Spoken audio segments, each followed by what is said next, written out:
जो बात अभी गुरु जी की वाणी में सुन रहे थे वही पढ़ी भी जा रही है कि कोई बुरा नहीं है भले मन के वास्ते। तुम्हारे लिए कोई बुरा ना हो। अगर हमारा मन अच्छा है तो हमारे लिए कोई बुरा ना हो। और हर एक की करनी जो जैसी है तो उसका हिसाब किताब भगवान देख रहे हैं।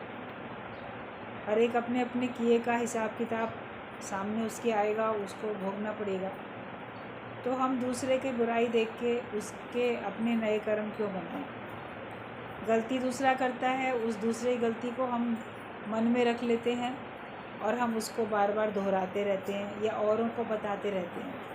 तो इससे हमारे ही बदकर्म बढ़ते चले जाते हैं। तो मन से सब बुराई निकाल दो तो सब अच्छा ही अच्छा, बाकी तो कोई बुरा है ही नहीं। मन से ही सारी बुराई हमें निकाल देनी है।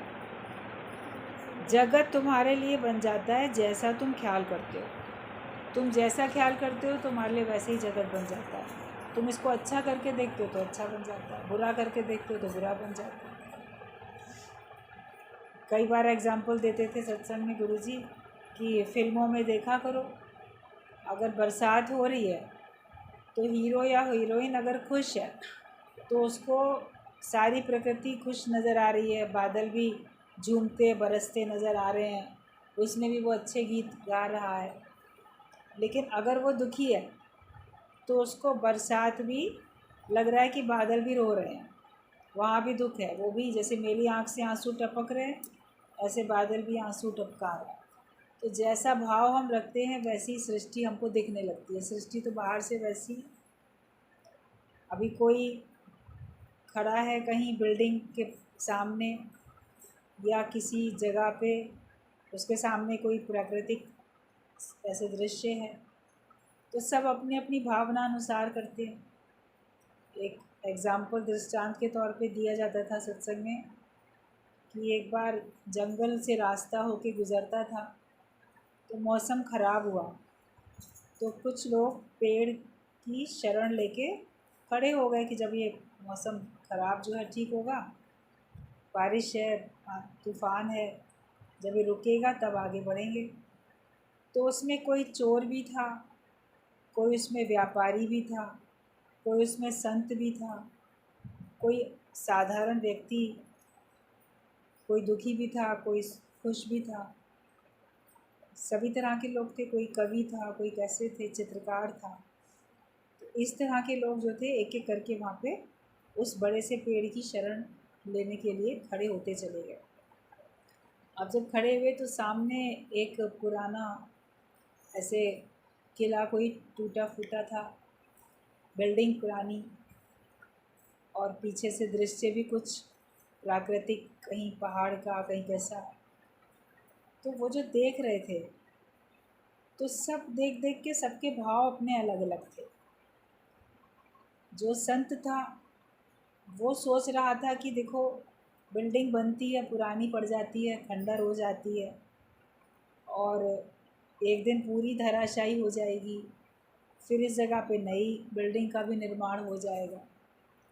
तो जीवन भी ऐसे ही है, शरीर भी ऐसा है, नया होता है फिर पुराना हो जाता है, खंडर हो जाता है, फिर उसी जीव का दोबारा भी निर्माण हो जाता है, वही कहीं दूसरा जन्म ले लेता है। तूफ़ान है, आंधी है, पत्ते उड़ रहे हैं, तो ऐसे ही क्षणभंगुर सबके शरीर है, वो भी ऐसे ही उड़ते जा रहे हैं, फिर ओझल हो जाते हैं आँख से, अभी दिखते हैं अभी नहीं दिखते हैं। तो जो भी प्राकृतिक दृश्य था उसको देख के जो संत था वो गूढ़ ज्ञान की बातों में उसका मन जा रहा था, उसको वहाँ से वो संदेश मिल रहा था विरक्त भाव का, वैराग्य का, जगत ही नश्वरता का, और जो शाश्वत सत्य है वो सदा रहता है उसका। ऐसे वो उस तरह के विचार में था। अब वहाँ पे जो चोर खड़ा था तो वो क्या सोच रहा था, ये खंडर बिल्डिंग बड़ी अच्छी है, यहाँ पे छुप के रहा जा सकता है, यहाँ से लूट मार करना, चोरी करना भी आसान है, चोरी का माल भी हम छुपा सकते हैं। इस तरह से वो सोच रहा था उस बिल्डिंग को, जो खंडर नुमा किला था उसको देख के। वहीं पर चित्रकार था, वो चित्रकारी करने की सोच रहा था कि हाँ ये सीन हम अपनी पेंटिंग बनाएं तो वो कर सकते। जो कवि था वो उसको देख के कोई उसके अंदर में कविता, कोई गीत उमड़ रहा था, शब्दों की रचना वो कर रहा था देख के। जो सुखी व्यक्ति था, व्यापारी जो था, वो सोचता है इधर जगह खरीदी जाए तो फ़ायदा पड़ सकता है, वो व्यापार की दृष्टि से वहाँ पे देख रहा था। जो सुखी व्यक्ति था वो खुश था, वे प्रेम है उसके अंदर, वो खुश है, उसको वो मौसम अच्छा लग रहा था कि चलो अच्छा यहाँ रुक गए, बढ़िया नज़ारा और देख रहे हैं। जो दुखी था वो और दुखी हो रहा था, उसको वहाँ और मन उचाट हो रहा था, ये कब तूफ़ान थमेगा, कब बारिश थमेगी, रुकना पड़ गया, विघ्न पड़ गए, रास्ते में जा रहे थे टाइम से पहुँच जाते। तो अंदर खिन्न था वो व्यक्ति। तो कई तरह के लोग जो वहाँ पर खड़े थे, सामने दृश्य तो एक ही था, एक ही खंडर है, एक ही तरह के सामने दृश्य हैं, पेड़ पहाड़ जो भी कुछ दिखाई दे रहे हैं, मगर उनको देख के सबका अपना अपना भाव कितना अलग अलग था। तो हर एक अपने भाव से ही तो कल्पना कर लेता है क्या कैसा है। किसी के लिए वो मौसम या वो स्थान बड़ा रमणीक अच्छा लगेगा, किसी को ख़राब लगेगा। तो हम अपने भाव अगर ठीक कर लेते हैं, अपने विचार ठीक कर लेते हैं, तो हमको सब कुछ ठीक लगता है। लेकिन हमारे विचार अगर ख़राब हैं तो हमको सब खराब लगता है। तो ज़रूरत है अपने विचार अच्छे बनाने की। और जैसे भी बात चल रही थी कि जो गुरु का प्यारा है वो भी तुम्हारा प्यारा बन जाए, तो जो भगवान का प्यारा है वो भी तुम्हारा प्यारा बन जाए। तो भगवान को कौन प्रिय लगता है और कौन भगवान को प्रिय नहीं लगता है, ये विचार करो, इसकी खोज करो। और जो भगवान को प्रिय लगते हैं उनको तुम भी प्रिय लगो और तुमको वो प्रिय लगे। जो गुरु को प्रिय लगते हैं तुमको भी वो प्रिय लगे और तुम भी वैसे ही प्रिय बनो। लेकिन मन ईर्ष्या करने लगता है, इसका भाग्य कितना इसको साथ दे रहा है, भगवान बड़ा मेहरबान है इस पे तो लक्ष्मी बड़ी मेहरबान है, इस पे तो सरस्वती बड़ी मेहरबान है, इस पे तो भगवान की बड़ी कृपा है। तो अगर कोई भाग्यशाली आपकी दृष्टि में संपन्न, सुखी और संपन्न अगर दिखाई दे रहा है तो आप ईर्ष्या करने लग जाते हो। भगवान ने इस पे बड़ी अच्छी दृष्टि डाल रखी है, हम पे नहीं डाली हुई है। तो जिसको भगवान पसंद कर रहा है उसको तुम क्यों नहीं पसंद कर सकते? बोलो हम भी भगवान के प्यारे हैं और भगवान को जो पसंद है वो मुझको पसंद है, जो तुमको पसंद वो मुझको पसंद। तो हम ईर्ष्या क्यों करते हैं? किसी को भी देख के उसके भाग्य से हम ईर्ष्या क्यों करते हैं? हम अच्छा कार्य करें, अच्छे कर्म करें और उसकी सराहना करें। किसी के अच्छे कार्य की हम सराहना करें, प्रशंसा करें। ईर्ष्या में अपना समय और शक्ति क्यों हम खराब करें और अपने बदकर्म हम क्यों बनाते हैं? जो गुरु की सेवा में लगते हैं या गुरु के फेवरेट आपको दिखते हैं तो उनसे भी द्वेष होने लगता है। उनको पसंद क्यों नहीं कर सकते? उनके अंदर कुछ तो खासियत है, कुछ तो काबिलियत है जिसकी वजह से वो इतने नज़दीक हो गए। तो हमें भी वो काबिलियत खासियत अपने अंदर पैदा करनी है। बजाय द्वेष करने के हमको भी वैसा बनना है। अब गुरु इतना कोई मूर्ख नहीं होता है कि उसको झूठी चापलूसी पता नहीं चलती है। जगत वालों को जब पता चल जाती है कि कौन उसकी झूठी प्रशंसा करता है या अपने मतलब से उसकी प्रशंसा करता है, चापलूसी करता है, पता चल जाता है जगत वालों को, तो क्या ब्रह्म ज्ञानी को पता नहीं चलेगा? आप बोलोगे फलाना तो चापलूसी करके आगे बढ़ रहा है। गुरु को अंदर से सब पता होता है कौन कैसा है, लेकिन वो अंदर में गुरु खुद जानकार है, सुजाग है, और वो सोचता है ठीक है किसी भी तरीके से आगे बढ़ रहा है, आगे ज्ञान में और जितना क्लोज होएगा उतना और ज्ञान को समझेगा, और एक समय में ये यथार्थ को पहचान जाएगा, सच्चाई इसको समझ में आ जाएगी। क्योंकि जुड़ा रहेगा तब तो मन को मोड़ने की कला सीखेगा, जो जुड़ेगा ही नहीं तो मन को मोड़ने की कला कैसे सीखेगा। छिटक के दूर चला जाएगा तब तो वो बिल्कुल भी ज्ञानी नहीं बन सकता। तो ऐसे किसी को कब क्या कहना है वो गुरु जानता है। हमारा काम है सबसे प्रेम करना, हमारा काम है सबको अच्छा करके देखना। इतना ही अच्छा करके देखो कि कम से कम कोई सत्संग में तो आता है। एक बार बात बताई गई कि महात्मा गांधी का आश्रम था, तो वहाँ पे किसी एक ने महात्मा गांधी से किसी दूसरे आश्रम में आने वाले व्यक्ति की शिकायत की कि बापू ये जो नया एक आया है वो आश्रम में ठहरा हुआ है आके, और ये यहाँ सिगरेट पी रहा था। सिगरेट पीना मना है भाई, जो भी कुछ वहाँ के नियम थे वो वैसे फॉलो करने ही पड़ते हैं। तो आश्रम में रह के भी ये सिगरेट पी रहा है, ऐसी उसकी शिकायत थी।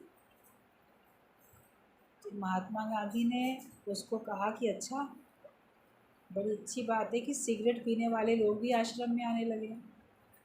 सिगरेट पीने वाले लोग भी अपने मन को मोड़ने के लिए यहाँ पे ध्यान साधना के लिए आ रहे हैं, वरना तो वो आते ही नहीं यहाँ पे। तो ये तो अच्छी बात है कि सिगरेट पीने वाला भी आने लगा आया है, तो ये उसका जो दोष है, व्यसन है, वो हटेगा भी। तो उन्होंने उस ढंग से लिया, ये नहीं कि आने वाला क्यों पी रहा, मतलब पीने वाला आ रहा है, उसको पॉजिटिव वे में लिया। आएगा तो सुधरेगा भी, जब कोई किसी के शरण में आएगा तो सुधरेगा, और ज़रूर सुधरने के लिए ही आया होगा। दोष किस में नहीं होते, बुराइयाँ किस में नहीं होती, किसी में कम किसी में अधिक होती हैं। लेकिन जो अपनी गलतियों को दूर करना चाहता है, अपने दोषों को दूर करना चाहता है, तो वो जुड़ा रहता है और वो आज्ञा मानता है, ज्ञान को पक्का करता है। आज्ञा मान सदा सुख पाए। लेकिन कोई अहंकारी होगा, जीव भाव वाला, उसको किसी बात के लिए टोका जाएगा तो वो बोलेगा मैं क्या नहीं हूँ, मैं बहुत कुछ हूँ, मैं क्यों गुलाम बनूँ, मैं क्यों इनके अंडर में रहूँ।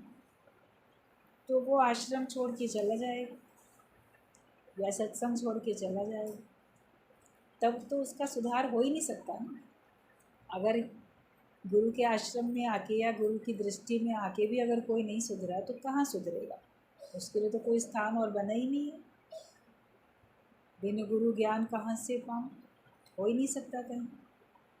तो गुरु हर एक के अंदर संभावनाएं देखता है, किसको किस तरह से ज्ञान देके कैसे उसके मन को मोड़ा जा सकता है, और उस पर भी जब कोई अपने पे कृपा करता है तब वो ज्ञानवान बन पाता है। तो हमें जैसा ख्याल हम करेंगे वैसे ही हम संसार हमारे लिए बन जाए। जैसे हम विचार की भावना रख के, जैसी दृष्टि वैसी सृष्टि, वैसे ही होता जाएगा। तो अच्छी भावना रखो, अच्छा विचार रखो, अच्छी दृष्टि रखो, तो तुम्हारे सब अच्छा ही अच्छा होता जाएगा। हर एक में प्रेम है पर हम समझते नहीं हैं, उसके प्रेम को हम समझ नहीं पाते। हम प्रेम देंगे तो प्रेम मिलेगा, या 1% भी देंगे तो उधर से 10% मिलेगा। फिर उसका कोई आपको प्रेम दे रहा है, कोई आपको सेवाएं देता है, आप उसके लिए कृतज्ञ हो जाओ, उसके लिए भावना अच्छी रखो तो वो और ज़्यादा देगा। आप किसी को संतुष्ट रखो, किसी को खुश रखो, तो वो अगर खुश रहेगा तो आपको और अच्छी सेवाएं देगा। लेकिन अगर हम किसी को सताएं, परेशान करें और फिर चाहें कि ये हमको सेवाएं दे, तो कैसे दे। तो हमें सबके लिए प्रेम रखना है, सबके लिए अच्छी भावना रखनी है, अपनी ओर से हर एक को खुश रखना, किसी का बुरा नहीं सोचो, तो वो भी तुमको प्रेम देता जाएगा। तो सब में प्रेम होता है, लेकिन हम समझते नहीं, हम सोचते हैं इसमें तो प्रेम है, इसके अंदर प्यार ही नहीं है, इसीलिए ऐसा हो गया, इसीलिए ऐसा है ये। इसीलिए लड़ाई झगड़ा करता है, इसीलिए क्रोध करता है, या इसीलिए ये स्वार्थी है, इसीलिए ये ईर्ष्या करता है। मगर ऐसे व्यक्ति में भी प्रेम है, बस ज़रूरत है उसको प्रकट करने की। भगवान ने प्रेम सहित सबको पैदा किया, क्योंकि प्रेम परमात्मा का स्वरूप है और भगवान तो हर एक के अंदर विद्यमान है, प्रेम के रूप में विद्यमान है। गुरु हमारे अंदर के प्रेम को प्रकट करता है। जैसे धरती में जल है, लेकिन उसकी खुदाई करके, कुआं बना के या बोरिंग करके, हैंड पाइप लगा के उसको प्रकट किया जाता है, उस पानी को। पानी तो है, ऐसे थोड़ी दिखता है, लेकिन उसको निकालना पड़ता है। ऐसे प्रेम हर एक के अंदर में है, लेकिन पुरुषार्थ करके उसके प्रेम को अपने लिए हमें निकालना पड़ता है। जो भी विघ्न बाधाएं हैं उनको दूर करो। कि तुम्हारे और पानी के बीच में जो धरती इतनी, कितने फीट गहरी धरती खोदनी पड़ती है, कुआं कितना गहरा खोदना पड़ता है, या कितना गहरा सबमर्सिबल लगाने के लिए पाइप कितना डालना, कितना गहरा खोदना पड़ता है। तो जितने भी वो कंकड़, पत्थर, मिट्टी, वो सब ऊपर से लेयर है उसको हटाते हैं, बाद में पानी प्रकट हो जाता है। तो हमारे और दूसरे के दरमियान क्या क्या विचार विरोधी प्रवृत्ति के हैं, उनको भी दूर करना पड़ता है। कौन कौन सी गलत फहमियाँ हैं उनको दूर करना पड़ता है, अपने अंदर से पुरुषार्थ करना पड़ता है। जब हम टोटल अपने को माया रहित करते हैं, निर्विकारी बनाते हैं, तब फिर प्रेम प्रकट हो जाता है। और लव विंस लव, प्रेम प्रेम को जीत लेता है। आप निस्वार्थ प्यार करो, और जिसमें लेने की कोई भावना ना हो, दूसरे के हित की भावना छिपी हो, कि इसको कैसे ज्ञान मिले, कैसे इसको सत्संग मिले, कैसे इसको भगवान मिले, कैसे ये भी सारे दुखों से छूट के सर्व दुखों की निवृत्ति इसकी हो जाए और इसको परम आनंद की प्राप्ति हो जाए। ये भाव रखते हुए आप प्रेम करोगे तो अगले का प्रेम भी आपके लिए प्रकट हो जाएगा। तो प्रेम है सब में, लेकिन हम समझते नहीं। हम जहाँ तहाँ जब सब जगह भगवान है, तो फिर वो हमारे लिए खराब कैसे करे। हम भगवान से प्रेम करते हैं और कण कण में, पत्ते पत्ते में सब जगह भगवान है, तो भगवान हमारे लिए बुरा कैसे करे। ये तो कभी सोचना ही नहीं चाहिए, ये कभी बोलना ही नहीं चाहिए कि भगवान ने मेरे साथ बड़ी नाइंसाफ़ी की है। व्यक्ति की इच्छाएं पूरी नहीं होती, इसीलिए वो भगवान को दोष देता है। भगवान ने मुझे ये नहीं दिया, वो नहीं दिया। अब सबको सब कुछ थोड़ी मिलता है, संसार में हर एक को सब कुछ नहीं मिलता। किसी के पास देखोगे कोई कमी है, किसी के पास कोई कमी है। आप हर एक के जीवन में झांको, जो जो आपके मित्र संबंधी हैं, हर एक के जीवन में देखो, कोई ना कोई की कमी तो रहेगी। आपको लगेगा नहीं मेरा फलाना संबंधी है ना, उसके पास सब कुछ है, तो उसके पास ज्ञान है क्या, उसके पास ब्रह्म ज्ञान है, उसके पास आत्मा का निश्चय है, तो बोलोगे नहीं सत्संगी तो वो नहीं है, तो वो ज्ञान की कमी हुई ना उसके अंदर। और पदार्थ भी उसके पास बहुत है, लेकिन फिर भी उसके अंदर कोई कमी है, जिस वजह से वो अपने को पूर्ण सुखी, पूर्ण संतुष्ट नहीं कह पाता। एक बार दादाजी ने कहा सत्संग में, दादा भगवान ने, कि दुनिया में से एक भी तुम सुखी व्यक्ति ढूंढ लो जो कह दे कि मैं पूरा सुखी हूँ। दृष्टांत चल रहा था, happiest man is without a shirt वाला दृष्टांत चल रहा था। श्याम भगवान उस समय नया नया सत्संग सुनते थे, तो उन्होंने कहा कि ऐसा कैसे हो सकता है। मन में सोचा कि कोई सुखी ना हो, कोई पूर्ण एकदम ना हो, किसी के अंदर अधूरापन है, किसी में कुछ है।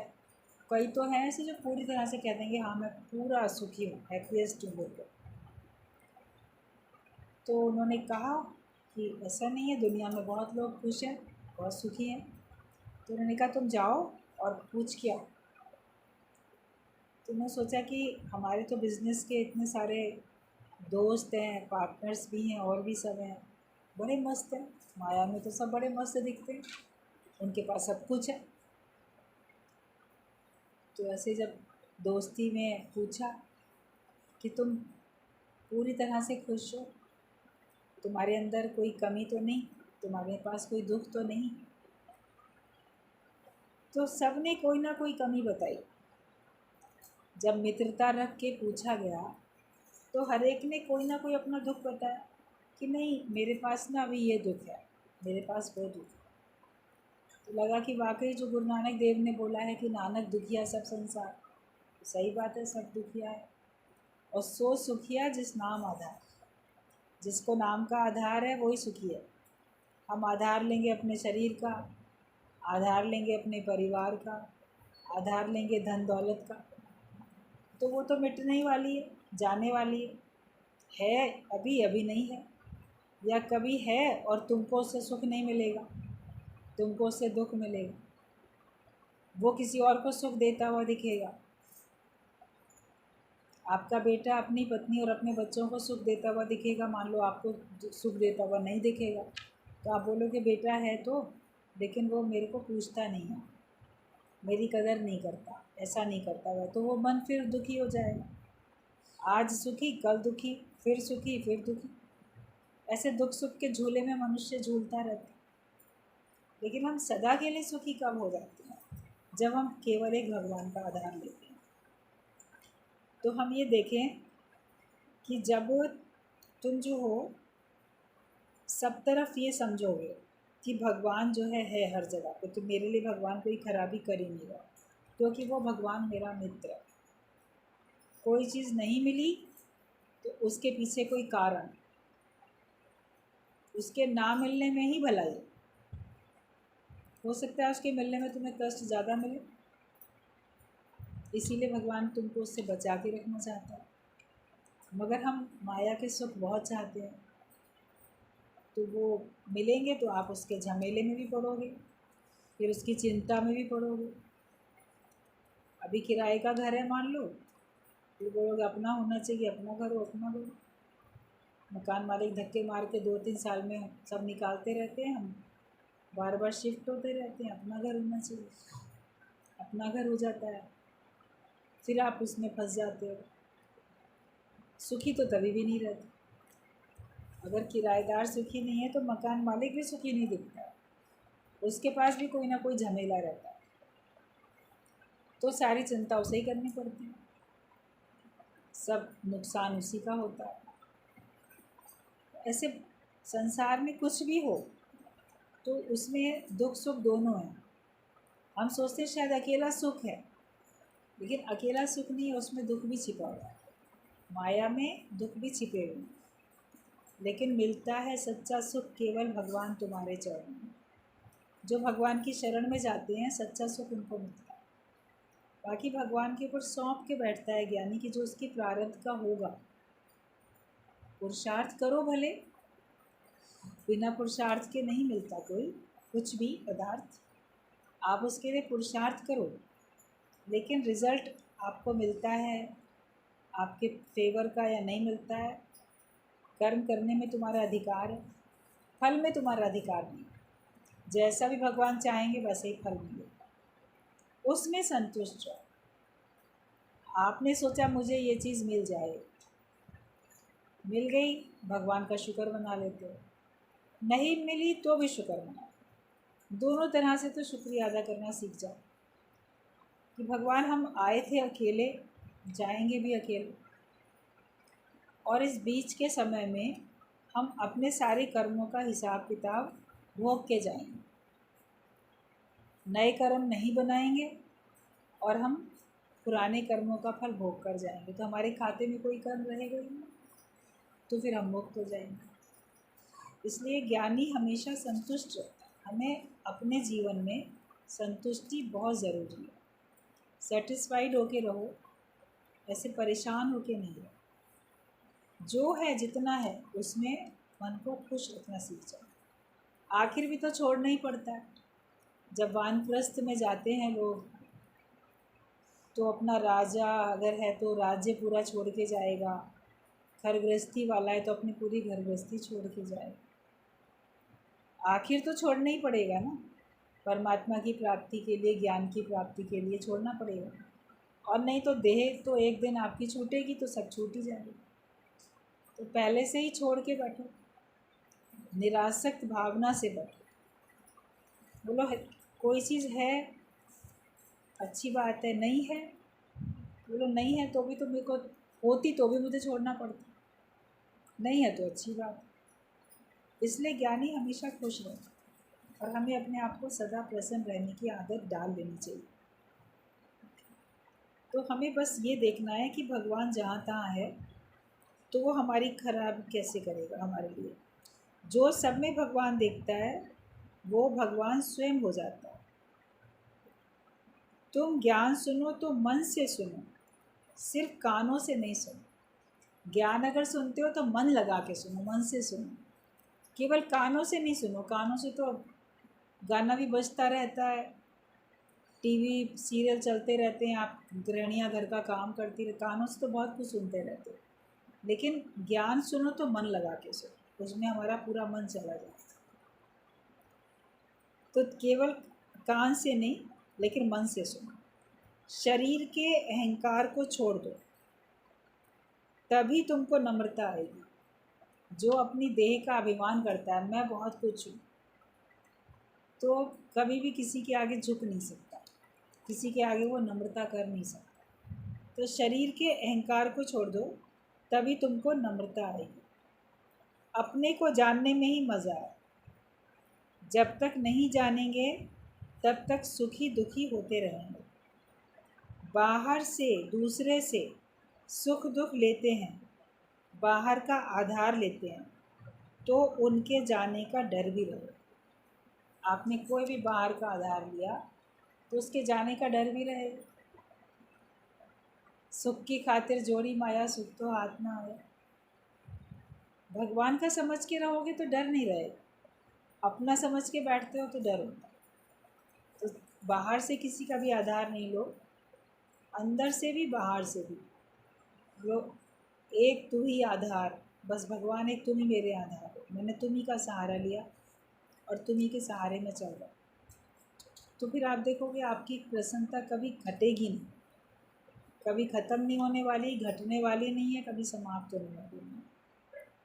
लेकिन जहाँ आधार लेते हैं जगत का, जगत के लोगों का, वस्तुओं का या व्यक्तियों का, तो उनके जाने का डर समाया रहता है। लड़की की शादी होती है, उसको पति का हाथ हाथ में आता है, उसी समय से उसके अंदर डर भी तो समा जाता है, ये कहीं छूट ना जाए, साथ में चला ना जाए कहीं। मिल तो गया उसको पति, लेकिन उसके जाने का डर भी तो साथ साथ शुरू हो गया। सारी ज़िंदगी अगर ज्ञान नहीं है तो इस डर में मनुष्य जीता ही रहता है, ये चला ना जाए, ये मर ना जाए, बच्चे हैं ये मर ना जाए, धन है ये चोरी ना हो जाए, कुछ ना कुछ, बहुत नाम हो गया बदनामी ना हो जाए।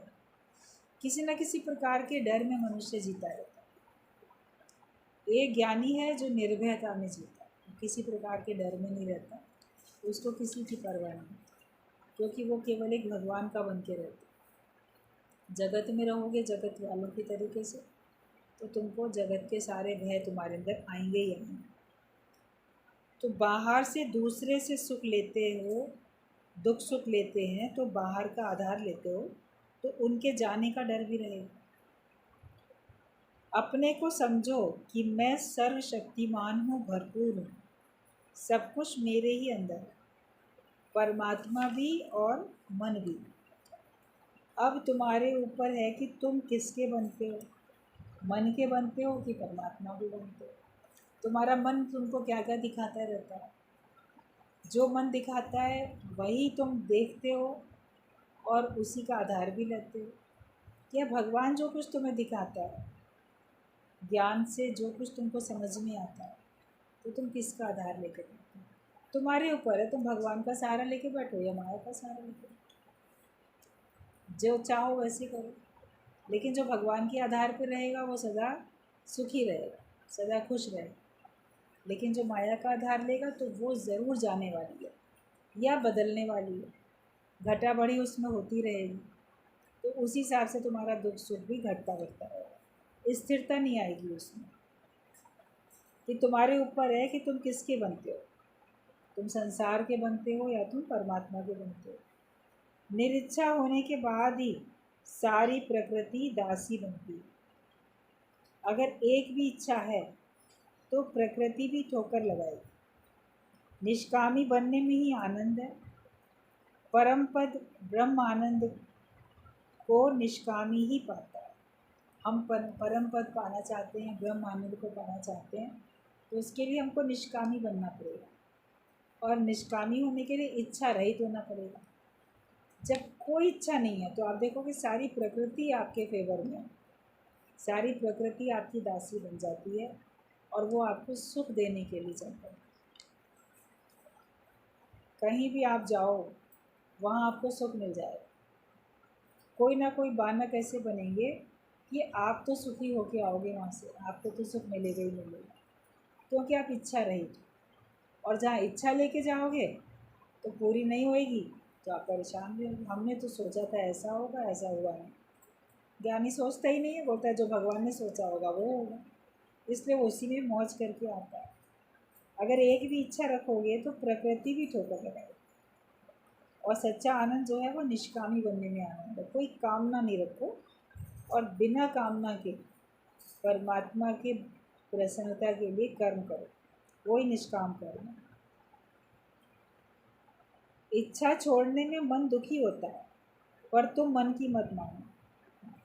आप बोलो अब तो मैं कोई इच्छा नहीं करूँगा, तो आप देखोगे आपका मन दुखी हो रहा है। कैसे मैं इच्छा करूँ, कैसे मैं ये चीज़ चाहें, इस चीज़ के बिना तो काम ही नहीं चलेगा।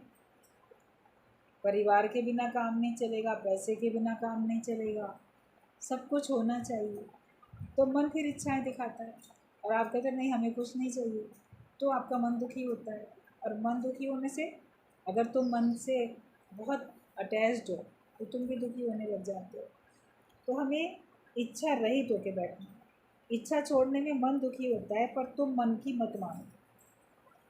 जो भिखारी है वो अंत तक भिखारी ही रहेगा, जो राजा है वो राजा ही रहेगा। जो पराधीन है वो कभी खुश नहीं रह सकता। कहा जाता है ना, पराधीन सुख सपने होना है। जो पराधीन होकर रहेगा उसको तो सुख सपने में भी नहीं मिलने वाला। तो हम दूसरे के अधीन अपने आप को जानबूझ के कर लेते हैं, माया के अधीन कर लेते हैं, तो फिर हमको सुख सपने में भी नहीं मिलता। हम अपने सुख के लिए दूसरे को देखते हैं, वो जब चाहेगा तब मुझे सुखी करेगा। लेकिन ज्ञानी अपने आप को स्वयं को सुखी करके बैठा। तो जो पराधीन है वो कभी खुश रह ही नहीं सकता। जिसको एक परमात्मा मिल जाता है उसको कोई कमी नहीं रहती है। आपको परमात्मा नहीं मिला इसलिए आपको बहुत सारी कमियां दिख रही, मेरे पास ये कमी वो कमी वो कमी। लेकिन जिसको परमात्मा मिल जाएगा उसके पास कोई कमी नहीं है, वो तो अपने आप में ही तृप्त है, वो तो अपने आप में ही भरपूर है। कि जिसको एक परमात्मा मिल जाता है उसको कोई कमी नहीं रहती है। सुख दुख सब आएंगे परीक्षा के लिए, आपकी परीक्षा लेने के लिए आएंगे, दुख भी और सुख भी। उन परीक्षाओं में हमको पास होना। सुखदेव जब राजा जनक के पास गया तो ऐसे ही परीक्षा ली गई थी। जो सुख दुख में समान है वो जिज्ञासु कहलाने के लायक है। सुखदेव मुनि थे, उनको उनके पिता ने कहा कि अभी तुम्हारा ज्ञान पूरा नहीं है, जाके राजा जनक से ज्ञान लेके आओ। तो राजा जनक के पास गया तो अंदर खबर भिजवाई गई कि सुखदेव मुनि आए हैं। तो राजा ने कहा कि कह दो अभी इंतज़ार करें, महल के बाहर दरवाजे के बाहर वहीं खड़ा रखवा दो। और 7 दिन तक खड़ा रखा, थोड़ी देर का इंतज़ार नहीं कराया। आप तो किसी घर जाके घंटी बजाओ, आवाज़ दो, कोई आके बोले कि इंतज़ार करो, यहीं खड़े रहो, तो आप कितनी देर तक खड़े रह सकते हो? झुंझला के वापस चले आओगे, देर होने लगेगी तो। पता नहीं क्या समझता है अपने आप को, मेरे को इतना इंतज़ार करा रहा है। तो वो विचलित नहीं हुए सुखदेव मुनि। बोले मुझे उनसे मिलना है, जब वो कहेंगे तब मैं जाऊंगा अंदर। एकदम शांत, खुश कि चलो कभी बुलाएंगे। और केवल बाहर खड़ा ही नहीं रखा, अपने राजा जनक ने जो घर के कर्मचारी थे उनको सबको कहा कि जो झाड़ू वगैरह लगा के साफ़ सफाई करके जो कूड़ा फेंकते हो वो ऊपर से इस सुखदेव मुनि के ऊपर डाल देना। कितना बड़ा अपमान है। और जो दरबार में अंदर आने जाने वाले लोग हैं, कहा आते जाते इसका मजाक उड़ाते हुए जाना, खिल्ली उड़ाते जाना इसकी। ये परीक्षा दी। वो उसमें भी शांत रहा। लोग उसका मजाक बना रहे थे, अरे ये सन्यासी है, यहाँ क्यों खड़ा है, इसका राजा जनक से क्या काम है, इसको क्या इच्छा है, ये क्यों आया, क्या मांगने आया। ऐसे ऐसे कुछ कुछ उसको गलत गलत बोल रहे थे। अब सवेरे शाम तो वहाँ झाड़ू वगैरह भी लगती है, महल में बगीचे इतने होते हैं, पत्ते वगैरह सब होते हैं, कूड़ा करकट, वो भी उसके ऊपर पड़ रहा है। एकदम शांत, कोई शिकवा शिकायत नहीं, ना गया कहीं। तो वो इस परीक्षा में पास हुआ। उसने हर परिस्थिति को परीक्षा माना, इसीलिए विक्षेपता में नहीं आया। हम हर परिस्थिति को परीक्षा नहीं मानते हैं, इसलिए हम विक्षेपता में आते। फिर 7 दिन बाद उसको कहा कि आपको अंदर बुलाया गया। जब अंदर लाया गया तो पहले उसको किसी अच्छे स्थान पे, जैसे होता है ना कोई बढ़िया गेस्ट रूम होता है, वहाँ उसको ठहराया और कहा कि इसको खूब अच्छी तरह से नहलाओ। अब 7 दिन तक तो बहुत कूड़ा कबाड़ा उसके ऊपर डाला गया था ना। अच्छे उनको राजसी बढ़िया अच्छे कपड़े दिए गए, बहुत बहुत अच्छी तरह से सब सेवकों ने उनको बहुत अच्छा से स्नान कराया। खाने पीने के लिए भी हर तरह की चीज़ें। फिर वहाँ पे मनोरंजन के लिए भी नाच गाना सब, जैसे संसार के जो भी सुख होते हैं, बाहर से इंद्रियों के द्वारा लेने वाले जितने भी सुख होते हैं शरीर के, वो सब चारों तरफ वहाँ उपस्थित थे। मगर देखा वो तो भी उनसे भी विरक्त है। वो ना तो अपमान उसको असर किया, ना मान सम्मान असर किया। कूड़ा करकट उसके ऊपर पड़ा तो फ़र्क नहीं पड़ा, और सुख के साधन सामने दिख रहे हैं तो उसका मन कहीं पे भी नहीं है। तो 7 दिन तक उसको सुखों में रखा। चलो आज मन नहीं कर रहा है, कल का मन कर जाएगा, परसों मन कर जाएगा, लेकिन वो सबसे निर्लेप न्यारा रहा, परीक्षा समझ रहा था, सुख को भी परीक्षा समझ रहा था। और उसके बाद राजा जनक उसको मिलते।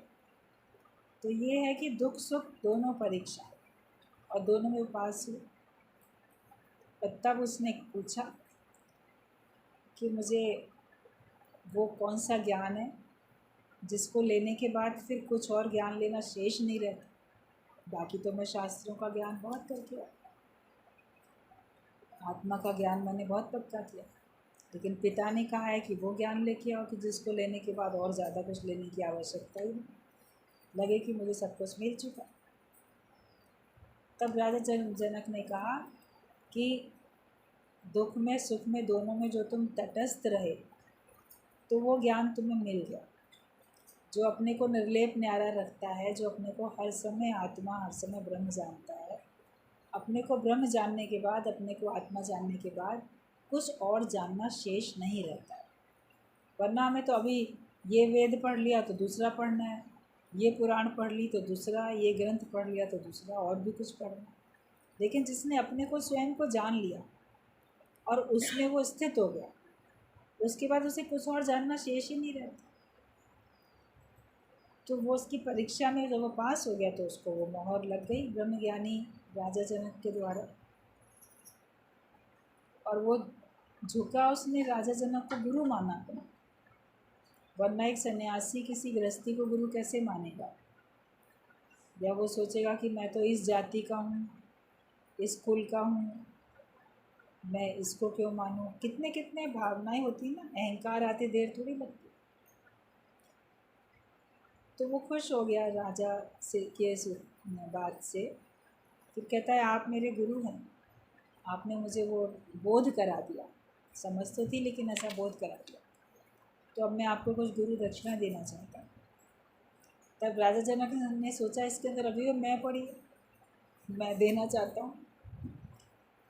तो बोला ठीक बात है, गुरु दक्षिणा अगर देना चाहते हो तो जाओ, सारे संसार में से जो निरुपयोगी वस्तु हो, जिसका कोई उपयोग ही नहीं है, ऐसी वस्तु ले आके दे देना हमको गुरु दक्षिणा। फिर पूरे नगर में कहाँ कहाँ घूमा, जिस चीज़ को भी हाथ लगाए लगे इसका कुछ तो उपयोग, इसमें कुछ तो फ़ायदा है, इसका कुछ तो काम में आता है। ये जो पदार्थ है, हर चीज़ बिल्कुल, गंदगी को भी उसने, विष्टा को भी हाथ लगाया, चलो यही ले जाए। तो हर जगह से उसको अंदर से आवाज़ आती थी कि ये भी तो उपयोगी है। तो वो विष्टा के अंदर से भी उसको लग रहा है कि विष्टा भी मुझसे कह रही है कि मैं भी तो उपयोगी हूँ, खेतों में जाके खाद बनूँगी, अनाज को कितना पोषण देंगे, कोई हम निरुपयोगी थोड़ी। तो उसको कुछ नहीं मिला, मतलब आखिरकार क्या है, निरुपयोगी। तो जो हमारा ये देह अध्यास है, ये निरुपयोगी। विष्टा ने भी कहा कि मैं भी कहीं ना कहीं फल मिठाई कोई अच्छी चीज़ थी खाने की, लेकिन मुझे मनुष्य ने खाया और देह का संग किया, तो उसके बाद मेरी ऐसी स्थिति बन गई। मैं खराब अगर दिख रही हूँ तो मैं तो देह अध्यासी का देह का संग करने से खराब हुई, वैसे थोड़ी नहीं खराब। उसको सब कुछ देख के समझ में आया कि सबसे खराब में खराब हमारा अज्ञान होता है, हमारा देह का अहंकार, देह अध्यास, यही सबसे खराब है। ये किसी को भी पसंद नहीं आता और इसका कोई इस्तेमाल नहीं है। तो खाली हाथ लौट के आया राजा जनक के पास, कहता है कि मैं अपना देह अध्यास आपको दे रहा हूँ, अपना अहम जो जीव भाव है, तो उसी कारण तो सोच रहा था मैं कुछ दूँ। तो जो हमारी शरीर की मैं है वो ही निरुपयोगी है, उसका कोई उपयोग नहीं है।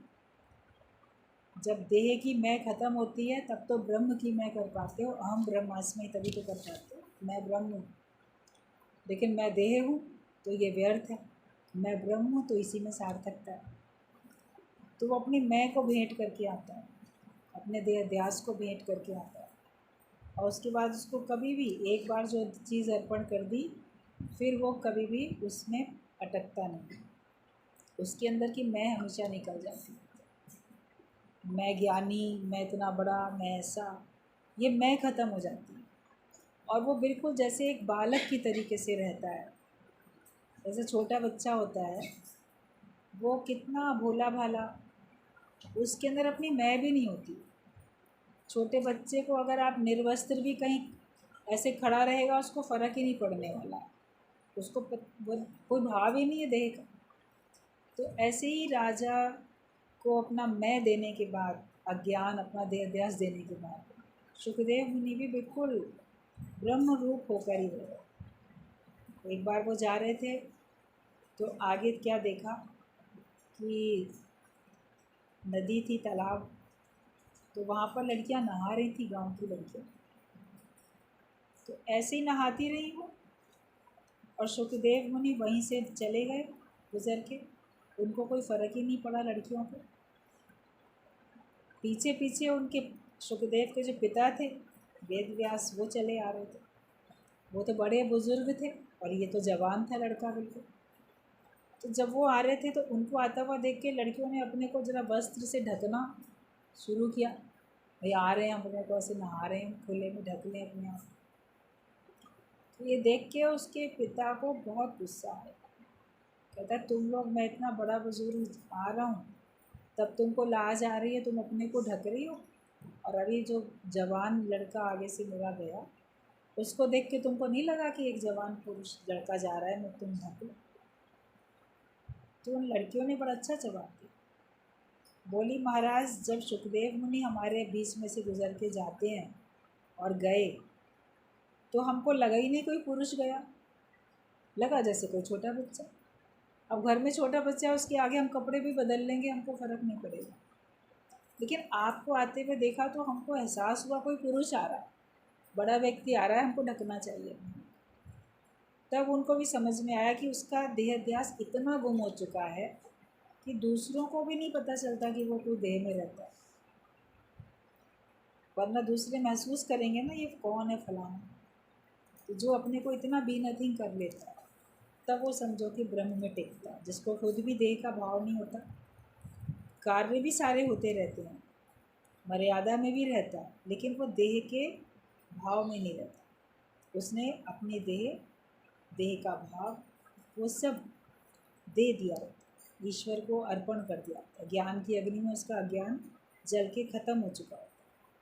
तो उन्होंने भी क्या किया कि जैसे परीक्षा हुई सुखदेव की तो उसमें वो पास हुए, तो ऐसे परीक्षा हर एक की होती है। दुख सुख में समान जो है वो जिज्ञासु कहलाने के लायक। शुरू में तो बाहर का सत्संग चाहिए, पर फिर अंदर का आनंद भी प्रकट होना चाहिए। पहले तो बाहर का सत्संग हो, तुम आओ जाओ बैठो, लेकिन केवल आना जाना ही रह जाए ऐसा भी नहीं है। आना जाना तो अंत तक रहेगा, जब तक आपके जीवन में सांसें हैं तब तक आपका सत्संग में आना जाना होगा और होना चाहिए, लेकिन अंदर का आनंद प्रकट हो जाए। एक होता है कोई चीज़ हम लेने जा रहे हैं, वो चीज़ हम ले चुके, फिर हम उस आनंद को सबके संग मिल के बाँटते हैं, तो भी हम रहते उसी में हैं। क्योंकि पहले ज्ञान लेने जाते हैं, फिर हम ज्ञान में ही रहते हैं। तो अंदर का आनंद भी प्रकट होना चाहिए। जैसे पेड़ को अंदर बाहर का पानी चाहिए, बाहर से भी पौधों को पानी डालना पड़ता है और धरती के अंदर का पानी भी उनको चाहिए, दोनों तरह का चाहिए ना पानी। तो तुम जहाँ भी बैठे हो वहाँ भगवान और ज्ञान तुम्हारे साथ साथ होना चाहिए। बाहर से ज्ञान का माहौल हो और अंदर से भगवान का भाव। मेरे भीतर भगवान है और बाहर भी ज्ञान के वातावरण में ही मैं बैठा हूँ। अब बोलो हम तो घर में बैठे हैं, घर वालों के बीच में बैठे हैं, सत्संग में नहीं रहते, सत्संग में जाते नहीं हैं, लेकिन हमारे अंदर बड़ा ज्ञान है। तो अंदर कितना भी ज्ञान होगा, लेकिन अगर बाहर से आप ज्ञान के माहौल में नहीं बैठे दिखोगे तो कोई भी आपके ज्ञान के ऊपर विश्वास नहीं करेगा और वो देखेगा ज्ञान के हिसाब से तो आप चल ही नहीं रहे हो, तो आपसे वो शिक्षा नहीं लेगा। लेकिन जब आप अंदर से भी ज्ञान के भाव में, भगवान के भाव में और बाहर से भी भाव में, तो कोई बोलेगा। अभी कोई मान लो पढ़ाई करेगा, MBBS करके कोई डॉक्टर बन जाता है, डिग्री उसके पास है, उसके बाद वो ना किसी हॉस्पिटल में जाके एज ए डॉक्टर कार्य करे, ना किसी के अंडर में जाके करे, ना कोई क्लिनिक खोल के बैठे, वो अपने घर गृहस्थ के कार्यों में व्यस्त दिखे, तो क्या कोई उसको डॉक्टर मानेगा? उससे दवाई लेने जाएगा?